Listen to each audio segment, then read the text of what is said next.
There was a story of a monk and a student who were walking along a path, and there was a woman who was, I believe, in quicksand. And the monk went over to the woman. She said, "Please help me get out of this quicksand." And the monk helped her get out of the sand and carried her away from the sand trap or whatever a quicksand vortex looks like. And, set her down and said, "Are you okay?" And she said, "Yeah, I'm fine. Thank you so much." And so they left, the monk and the student. The student turned to the monk and said, "Oh my goodness, that's so improper of a monk. You're not supposed to," I believe that the term was, you're not supposed to carry women or carry people or whatever it was. And the monk turned to the student, "Oh yeah, I didn't know you were still holding on to her. I let her go back there like a mile ago." And the student, was just like, "Oh, okay, well, analogies, got it."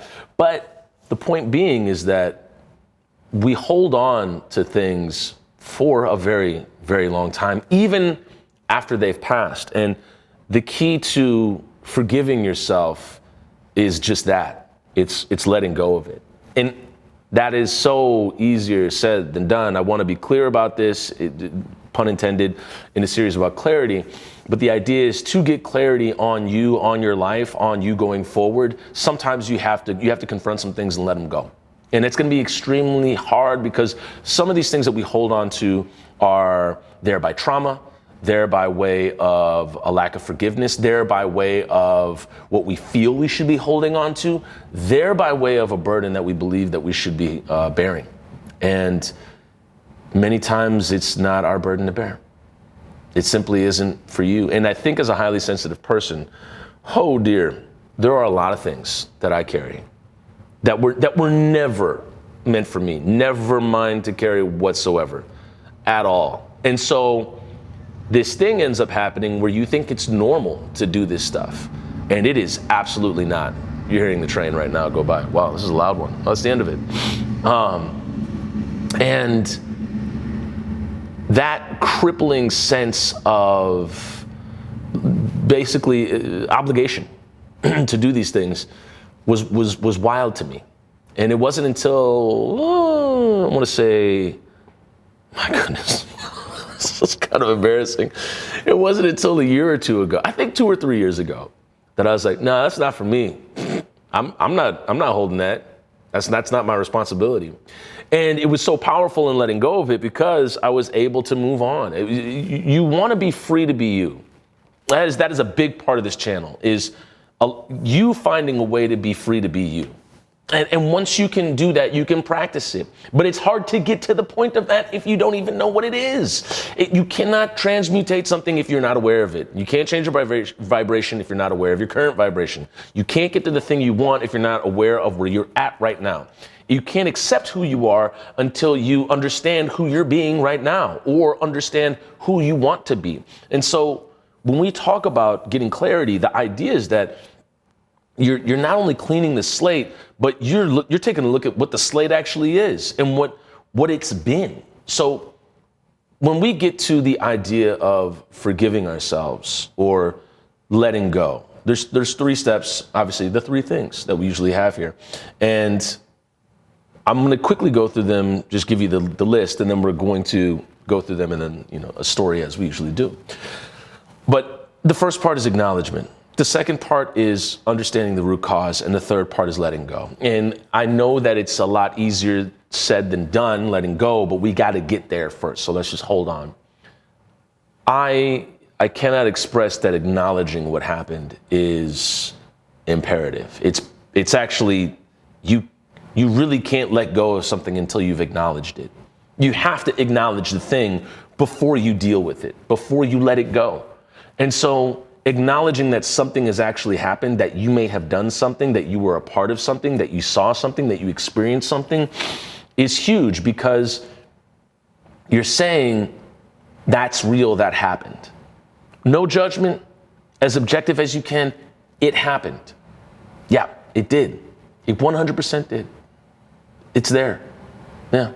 And when you acknowledge it, what you're saying is, you're being honest with yourself. You're taking a step of honesty. You're giving yourself integrity, and even writing it down or journaling about it, making it real. It's okay. And it's terrifying sometimes. Like that's part of it. And even acknowledging it privately is terrifying. I remember I think I ran down the past like 15 years of my life before I went to sleep a few nights ago. Suffice it to say, I did not get much sleep. But my brain was just like 2 years ago, 3, 5, 7. And like it was wild. And I was basically taking inventory of a lot of things I had let go of, but also things that had happened. I was acknowledging it. I was saying, yeah, that really did happen. My goodness, that was a thing. That was real. And the price that you pay for not acknowledging it, we talked about this in a past video, you think that it's a quick reward to not have that conversation or to not point that thing out or to not say that thing right now. Wait till you see the tab for not acknowledging it. Whoo, that thing gets high. That thing gets real high. People, their cortisol levels, heart attacks, illness comes about from repressing something and not acknowledging it. There are so many things that are the byproduct of not acknowledging what happened or something that's going on or a burden that you've been bearing that's not yours to bear. And when you acknowledge it, you don't have to do anything about it. Just seeing it for what it is, it's huge. It is such a powerful thing to do, just acknowledging something for what it is. And then the next step, taking a look at the root cause and understanding why it happened. And once you do that, now you have essentially honesty on all fronts because you can't play yourself with it. And a lot of times we try to play ourselves with our own BS and we look away from it, or we have some like made up root cause for it, or we blame something else, or we blame somebody else. But when you can take a look at the root cause, maybe it's your responsibility, maybe it's somebody else's, but you look at it and you say, actually, this isn't my thing to even deal with at all. This is not me. Then you can start to look at things for what they are. Going back to a few videos ago, we don't see things for what they are, we see things for what we are. And when we can start to delineate between our own projection of what's going on or what we think should be happening, then we can create freedom for ourselves. Because now we're looking at it for what it actually is. Oh, I don't have to say yes to this. I never had to say yes to this at all. Actually, I'm gone. I'm out of here. I don't need to do any of this. Or, man, I have always wanted to be a part of that. I really, really wanted to actually show up to that and just, talk to somebody or just be there. Well, cool, then do it. And that is when you look at the root cause of what happened or what is happening, you can start to understand why you are a part of it or not a part of it. You can understand where you stand on it. So going into the root cause we have written down here is you can ask yourself, why did I act that way? Was it fear, insecurity, lack of awareness? You can start to really source out, what was my part in this? Where did I stand on this? Understanding the why helps you learn and grow rather than repeat the pattern. So when you understand the why, well, now it's fool me once, right? And so you can really get to the bottom of something or get to the bottom of why it happened by acknowledging it and then taking a look at its root cause. And I mean, this would happen all the time. We'd be on the road and touring with the band, and there'd be some argument that would break out. And we would go play a show, go out with some people, and then never acknowledge it again. And so it kept like repeating this pattern of discontinuation, conflict, discontinuation. And we never got to the root of it many times. And I didn't get peace with a lot of bandmates until 10 years after we kind of stopped playing. That was crazy to me, is that we weren't able to really get after it until like 8 or 9 years after, because we just discontinued everything and we thought it was okay. We thought it'd be fine. It was not okay. It was very much so not okay. And for me, it became this practice of conflict non-resolution. And so things only got worse the more that I didn't take responsibility for certain arguments that popped up. We just kept playing. And then it manifests into animosity and resentment. And then people don't want to play with each other anymore. They don't want to play music with each other. This thing that gave us joy, we don't want to do it anymore. And so that was huge, because when the thing that gives you joy becomes a access point of resentment and animosity and even, what's the word for it? It starts with an S, spite, then it really, everything turns on its head that you thought was giving you joy from the get, and it's not. It's not now. This is awful. And I can't express how helpful it was to get to the root cause of a lot of the things that were going on. Well, this was happening in my life at that time, that's why I said that thing. Or that thing happened on stage and I felt really a certain way about it when you did it, and you never acknowledged it, so I felt like, you were putting it on me. And when we got after it, the world opened up. There was like an entire universe that opened up for all of us, all the bandmates, when that happened. And it lent to the way that I work with creatives right now. Like, I would not be where I am without the support and help and the absolute high skills of other people, and me being able to work with them in kindness and trust, making promises, following through. That was something that was kind of held in obscurity because we felt, you could get ahead of it by not talking about it. And that just wasn't the case. It wasn't the case by not getting any resolution on it at all, or not acknowledging it at all. That was just wild. It would just be like, yeah, we'll figure it out. Or we won't even talk about it. We don't talk about Fight Club. So we paid the price for it. I paid the price for it. We all paid the price for it.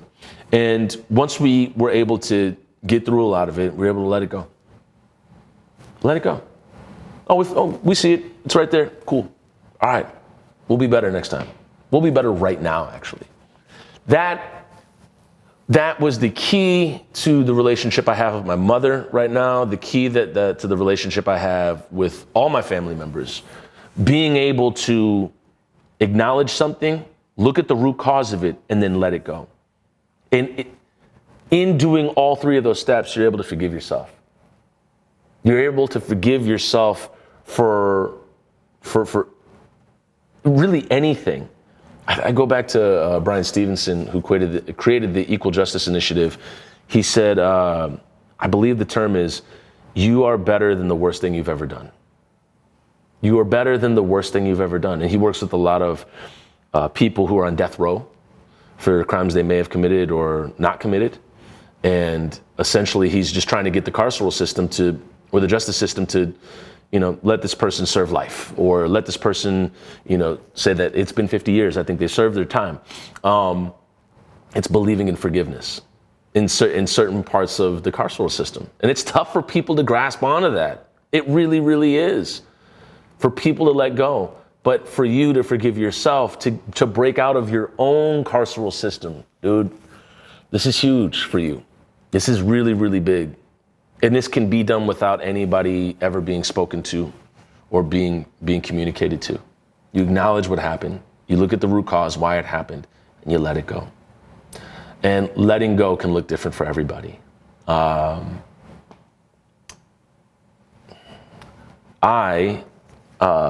friend of mine who passed away about 2 years ago, he lived in a lot of chaos and a lot of pain. And I remember I'd gotten coffee with him about a year before that.